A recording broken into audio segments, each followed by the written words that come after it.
नमस्ते बच्चों, मैं रानी मिस, हिंदी अध्यापिका, Holi cross school, Whitefield, Bangalore से।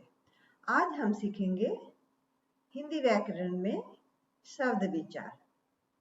आइए जानते हैं शब्द की परिभाषा क्या है, यानी शब्द किसे कहते हैं। वर्णों का सार्थक समूह शब्द कहलाता है, जैसे कि भ प्लस आ प्लस र प्लस अ प्लस त प्लस बड़ी प्लस य एंड प्लस अ। ये सब मिल करके, ये इतने सारे वर्ण मिल करके जो शब्द बना है वो है भारतीय। आइए अब जानते हैं शब्द कितने प्रकार के हैं, यानी शब्द में कितना प्रकार है। शब्द दो प्रकार के होते हैं, सार्थक शब्द और होता है दूसरा निरर्थक शब्द। सार्थक मतलब जिसका अर्थ है, जिसका अर्थ होता है, जैसे कि उदाहरण देखिए, विद्यालय, छात्र, यानी विद्यालय और छात्र ये जो शब्द है इसका अर्थ है। दूसरा होता है निरर्थक शब्द, जिसका कोई अर्थ नहीं होता, खर खर धर धर, ये सारे जो शब्द हैं इसका कोई अर्थ नहीं होता, इसलिए ये शब्द निरर्थक शब्द कहलाते हैं। अब हम शब्द का जो भेद है उत्पत्ति के दृष्टि से, उत्पत्ति का मतलब होता है कहाँ से आया, उसके हिसाब से शब्द में भी कई प्रकार के भेद होते हैं। वो है तत्सम, तद्भव, विदेशी, देसी और संकर। तत्सम जो शब्द, ये क्या है, संस्कृत शब्द से यूं ही लिया गया है हिंदी में, उसका कोई चेंजेस उसमें नहीं किया गया, वो होता है तत्सम।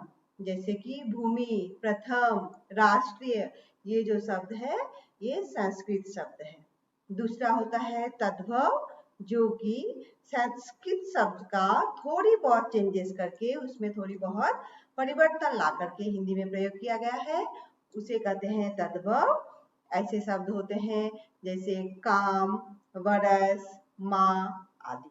और विदेशी शब्द क्या है, जो कि विदेश से लाया गया है, ठीक है, चाहे इन भारत के बाहर किसी भी देश से लाया गया है।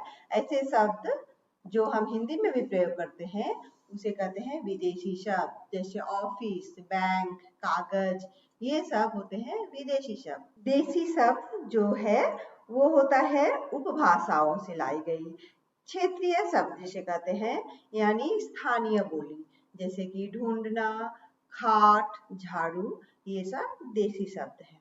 और इसमें जो पांचवा भाग है संकर, ये क्या होता है, दो अलग अलग भाषाओं से, ठीक है, अलग भाषा मतलब जो भारतीय भाषा हो और विदेशी भाषा हो, ये दोनों भाषा को जोड़ करके जो शब्द बनी है उसे कहते हैं संकर।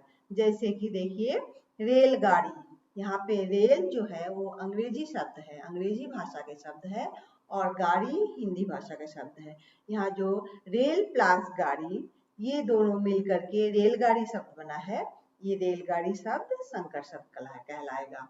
इसी तरह जांच करता, इसमें देखिए जांच हिंदी शब्द है और कर्ता संस्कृत शब्द है, जांच करता ये संकर भाग में आता है।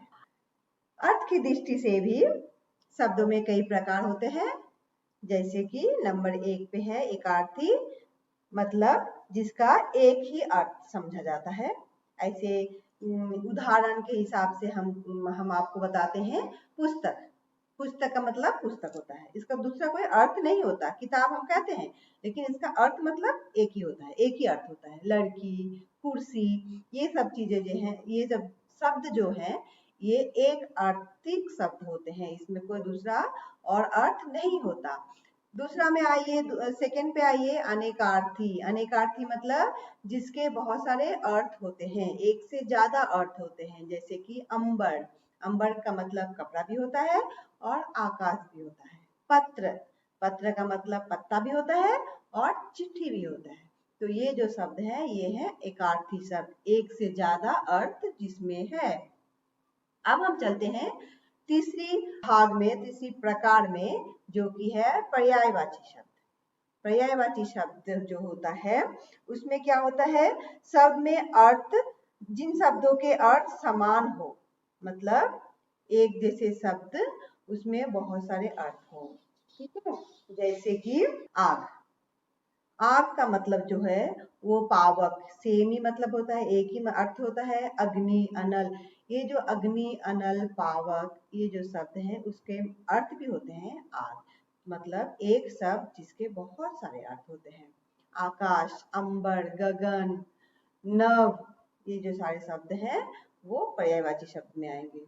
अब हम चलते हैं दूसरी ओर, जो है विपरार्थी शब्द, मतलब उल्टा अर्थ वाला। ठीक है, ऐसे शब्द भी अर्थ के हिसाब से शब्द का विभक्ति किया गया है, भेद किया गया है। उसमें से एक है विपरार्थिक शब्द, जिसका मतलब होता है उल्टे अर्थ, जैसे झूठ, सच, ऊपर, नीचे, इस तरह के शब्द ये कहलाता है विपरार्थी शब्द। रचना की दृष्टि से भी शब्द में कई प्रकार के अंतर है। रचना का मतलब होता है कहाँ से बना, कहाँ से आया, ठीक है, कहाँ से इसकी निर्माण हुई, वो होता है रचना। रचना के हिसाब से भी शब्द में, रचना की दृष्टि से भी शब्द में कई प्रकार होते हैं, कई भेद होते हैं। जैसे कि रूढ़। रूढ़ मतलब जो विशेष अर्थ, जिस शब्द का विशेष अर्थ हो उसको कोई हम तोड़फोड़ नहीं कर सकते और दूसरे अर्थ उसमें हम ना तो जोड़ सकते हैं ना तो उससे हटा सकते हैं। ऐसे शब्द होते हैं रूढ़ शब्द। जैसे कुर्सी। कुर्सी को तो हम कुर्सी ही कहेंगे, चाहे उसमें 4 पैर क्यों ना हो, फिर भी वो कुर्सी ही कहलाता है। फूल, फूल ही कहलाएगा। दूसरा होता है यौगिक शब्द, जो कि 2 शब्द से जुड़ के बनता है। जैसे घुड़सवार, मतलब घोड़ा का जो सवारी करते हैं, ठीक है, वो हो गया घुड़सवार। ईमानदार, जो आदमी बहुत ऑनेस्ट हो, ईमानदार मतलब जिसमें ऑनेस्टी है, ईमानदार। तो ये ईमानदार शब्द जो है 2 शब्द से बनी हुई है, एक ईमान और दूसरा दार। तो ये हो गया यौगिक शब्द। और तीसरा है योग रूढ़ शब्द। अब देखिए, रूढ़ का मतलब जो मैंने आपसे कहा था कि जिसका जो शब्द एक विशेष अर्थ हो, जिसमें कोई बदलाव नहीं किया जा सकता। और दूसरा जो यौगिक था उसमें 2 शब्द, 2 अलग अलग शब्द जुड़ करके बने हुए हैं। ठीक है, और अभी जो आपको जो शब्द मिला है योग रूढ़, इसमें क्या है, योग भी होगा, 2 शब्द मिलेंगे भी, और रूढ़ मतलब एक अलग सा अर्थ होगा जिसको हम बदल नहीं सकते। जैसे कि हिमालय, हिम प्लस आलय। ठीक है, यहाँ पे देखिए हिम प्लस आलय को हम यौगिक शब्द में भी डाल सकते हैं, लेकिन ये योग रूढ़ शब्द इसलिए कहलाएगा कि हिमालय हम किसे कहेंगे, जहाँ पे बहुत सारे बर्फ है। हिमालय एक पर्वत है जहाँ पे बहुत बर्फ है, हिम है। हर एक पर्वत को हम हिमालय नहीं कह सकते। इस तरह से 4 पाई, 4 पैर वाला, समझ गए, 4 प्लस पाई। यूं तो ये यौगिक शब्द भी हो सकता है, लेकिन ये यौगिक शब्द नहीं है, योग रूढ़ शब्द है, क्योंकि 4 मतलब 4, 4, पाई मतलब पैर। अब देखिए 4 पैर वाले तो कुर्सी भी होती है, 4 पैर वाले तो मेज भी होता है, 4 पैर वाले जानवर भी होते हैं, लेकिन यहाँ पे 4 पाई का मतलब होता है बेड, जिसपे हम सोते हैं। ठीक है, तो ये जो शब्द है वो होते हैं योग रूढ़ शब्द। उसी तरह एक और मिलेगा कमल, मतलब जो किचन में खिलता है। ठीक है, पंकज, उसका दूसरा नाम है पंकज, जो कि पंख मतलब कीचड़, और ज होता है जिसमें जहाँ बनती है, ठीक है, जहाँ से उत्पत्ति होती है। तो कमल भी एक शब्द है जो कि योग रूढ़ में ही कहलाएगा। अब चलते हैं प्रयोग की दृष्टि से। ठीक है, प्रयोग मतलब यूज, किस तरह से काम में लाया जाता है। इसकी दृष्टि से भी शब्द में 2 भेद हैं, एक होता है विकारी और दूसरा होता है अविकारी।